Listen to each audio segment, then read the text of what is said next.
Le français, une langue aux multiples facettes, se démarque particulièrement dans sa façon de compter.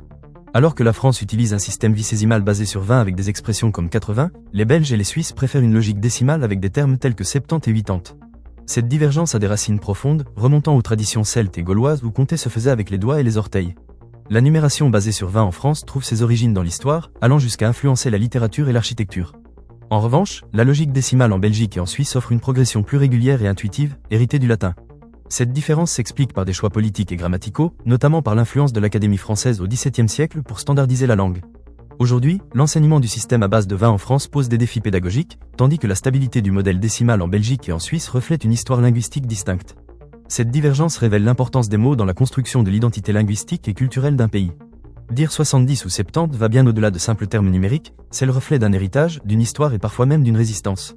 Que l'on préfère compter en 80 ou en 80, chaque choix révèle une part de l'histoire complexe et variée de la langue française.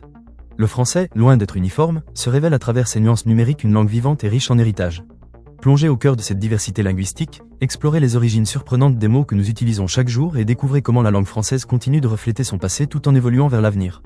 Que vous préfériez le système vicésimal ou décimal, une chose est sûre, les chiffres ne parlent pas qu'en chiffres, mais racontent une histoire fascinante de notre langue et de notre culture.